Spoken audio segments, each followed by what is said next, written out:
اعوذ باللہ من الشیطان الرجیم بسم اللہ الرحمن الرحیم۔ اسٹوڈنٹس، آج ہماری تجوید و قرات کی جو کورس ہے اس کی کلاس چوتھی کلاس آج ہم لوگ لے رہے ہیں، اور اس میں ہم لوگ ایک تو اعوذ باللہ و بسم اللہ کا تھوڑا تلفظ اس کو پڑھیں گے، قرات کریں گے، اور ساتھ میں الف اور حمزہ کا بیان اور اس کے ساتھ حروف قلقلہ کو بھی ایڈ کریں گے۔ لاسٹ ٹائم ہم لوگوں نے کیا کہتے ہیں مخرج کے بارے میں پڑھا تھا۔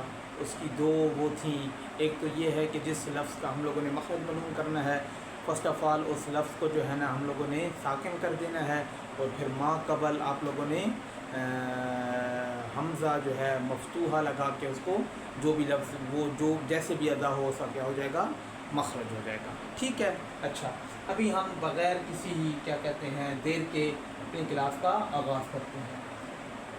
اچھا کیا کہتا ہے اعوذ، اعوذ یہ حمزہ ہے، اس کے بعد عین ہے، تو حمزہ اور عین میں فرق ہونا چاہیے۔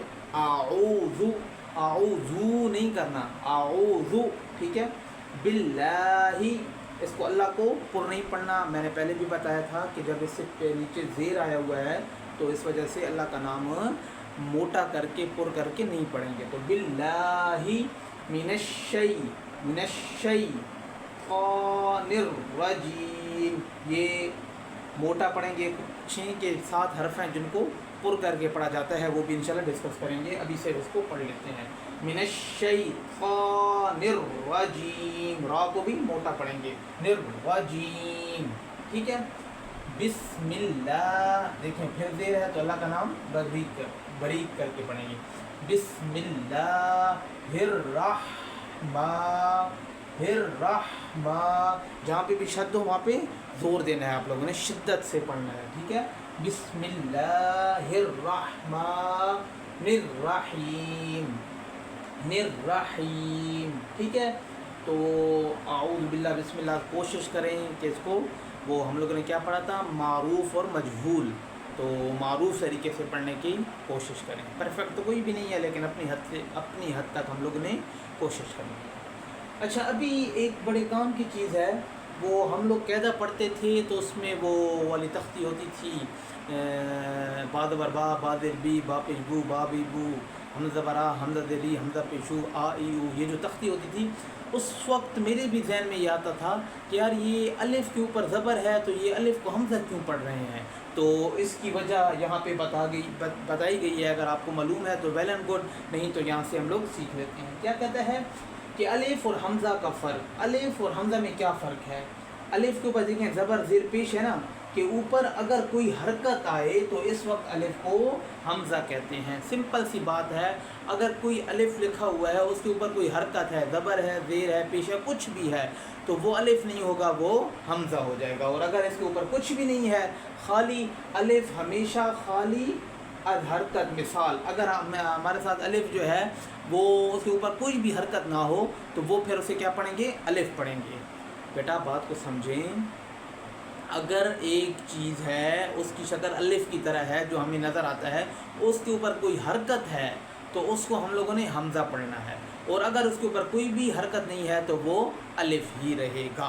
مثال کے طور پہ سمجھیں، دیکھیں یہ قال ہے نا، قال زبر قال حمزہ قال، اب یہ قاف کے ساتھ یہ جو الف ہے اس کے اوپر کچھ بھی نہیں ہے نا، تو یہ کیا ہوگا، یہ الف ہی ہوگا، یہ کیا ہوگا، الف ہی ہوگا، ٹھیک ہے۔ سمجھ آ گئی کہ نہیں آ گئی، یہ کیا رہے گا، الف ہی رہے گا۔ اور جبکہ حمزہ کے اوپر کیا ہوتی ہے، حرکت ہوتی ہے۔ اور دوسری بات کیا ہے کہ الف بغیر جھٹکے کے، جبکہ حمزہ جھٹکے سے پڑھا جاتا ہے۔ اب اس کو ایسے نہیں کرنا قلا، قلا نہیں پڑھنا، اس کو قالا، کیوں، الف جو ہے بغیر جھٹکے کے اور حمزہ کو جھٹکے کے ساتھ پڑھا جاتا ہے۔ امید ہے آپ کو الف اور حمزہ کا فرق سمجھ آ گیا ہوگا۔ جس الف کے اوپر زبر زیر پیش ہو وہ حمزہ ہوتا ہے، اور جو بغیر حرکت کے موجود ہو تو اس کو الف ہی کہتے ہیں، ٹھیک ہے۔ ابھی ہم لوگ آگے جاتے ہیں۔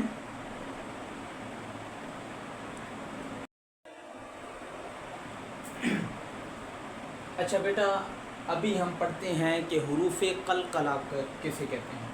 قلقلہ کے معنی ہے آواز کا لگ کر ٹکرا کر واپس آ جانا۔ مثال کے طور پہ ہم گیند کو دیوار کے ساتھ مارتے ہیں، وہ لگتی ہے، ٹکرا کے پھر واپس آ جاتی ہے۔ اس کی مثال لے لیں، کوئی بھی پوچھے کلکلا کا کیا مطلب ہے، آواز کا لگ کر ٹکرا کر واپس آ جانا کلکلا ہے۔ کلکلا کتنے حرف ہیں جن پہ کلکلا کیا جاتا ہے؟ قاف قا با جیم دال، قاف قا با جیم دال، اس کا مجموعہ کیا بنتا ہے؟ کتب جدن، کتب جدن۔ یہ لفظ یاد کر لیں، آپ کو یہ مخرج یاد ہو جائیں گے۔ یہ کتب جدن یہ صرف یاد کرنے کا طریقہ ہے کہ مجموعہ اس کا بنا لیتے ہیں کہ اس سے ہمارے ذہن میں یہ الفاظ بیٹھ جائیں۔ تو کوئی بھی پوچھ لے کلکلا کا معنی کیا ہے، آواز کا لگ کر ٹکرا کر واپس آ جانا، یہ کلکلا کا معنی ہے۔ کون کون سے حروف ہیں جو حروف کلکلا ہیں؟ قاف قا با جیم دال، اس کا مجموعہ کیا ہے؟ کتب جدن، ٹھیک ہے۔ اچھا ابھی دیکھیں آپ لوگ، ایک منٹ پہلے یہ پڑھ لیتے ہیں، پھر ایک مثال اس کی لے لیتے ہیں۔ کیا کہتا ہے کہ حروف کلکلا کا حکم کیا ہے؟ جب یہ حروف ساکن آئیں گے تو ان پر کلکلا ہوگا۔ یہ جو حروف ہیں دیکھیں، ان کے اوپر میں نے یہ ساکن کا یہ نوٹیشن بھی ڈالی ہوئی ہے کہ آپ کو پتہ لگ جائے۔ جب بھی یہ حروف ساکن حالت میں ہوں گے تو آپ لوگوں نے کیا کرنا ہے، اس پہ حروف مطلب کلکلا کرنا ہے، ادروائز آپ لوگوں نے کلکلا نہیں کرنا۔ مثال کے طور پہ آپ دیکھیں نا، تبت یدا ابی لہب وتب، وتب دیکھیں لگ کے پھر واپس وتب، وتب نہیں وتب، کیوں؟ آگے ساکن اس کو کر رہے ہیں با کو، اور اس وجہ سے ہم لوگوں نے کیا کرنا ہے، اس کو اس طرح پڑھنا ہے۔ قل هو اللہ احد، احد نہیں احد، تو یہ کیا ہے، آواز کا لگ کے پھر واپس آ جانا ہے۔ تو یہ پریکٹس کریں گے آپ، یہ الفاظ جس جگہ پہ بھی دیکھیں گے اور ساکن حالت میں دیکھیں گے تو یہ کیا ہوگا، وہاں پہ کلکلا کیا جائے گا۔ تو کلکلے کی مثال آپ لوگوں کو سمجھ آ گئی ہوگی۔ قل هو اللہ احد، اللہ الصمد، سمد، سمد نہیں سمد، ٹھیک ہے، کہ آواز لگے پھر واپس آئے۔ امید ہے آپ کو کسی حد تک اس بات کی سمجھ آ گئی ہوگی کہ میں کیا کہنا چاہ رہا ہوں، ٹھیک ہے۔ تو آج کی اس ویڈیو کو اینڈ کرتے ہیں۔ تو ہم لوگوں نے کیا سیکھا آج ہم لوگوں نے، آپ لوگ مل کے، میں اور آپ ہم سب مل کے ریوائز کر لیتے ہیں۔ سب سے پہلی چیز ہم لوگوں نے اعوذ باللہ بسم اللہ کو کوشش کی ہے کہ معروف طریقے سے پڑھیں۔ اس کے بعد ہم لوگوں نے الف اور حمزہ میں کیا فرق ہے یہ پڑھا ہے۔ جس الف کے اوپر زبر زیر پیش ہوگی وہ حمزہ پڑھا جائے گا، ادروائز وہ الف ہوگا، اور الف جو ہے وہ بغیر جھٹکے کے اور حمزہ کو جھٹکے کے پڑھا جاتا ہے۔ پھر حروف کلکلا، کلکلا کا مطلب ہے ٹکرا کے واپس آ جانا، یہ کلکلا کا مطلب ہو گیا۔ کون کون سے حروف ہیں جو حروف کلکلا ہیں؟ قاف طا با جیم دال، مجموعہ کیا ہے؟ کتب جدن۔ اس کا حکم کیا ہے کہ اگر حرف ساکن حالت میں ہو تو ہم لوگوں نے کلکلا کرنا ہے، ادروائز ہم لوگوں نے کلکلا نہیں کرنا۔ تو امید ہے آپ کو یہ بات سمجھ آ گئی ہوگی۔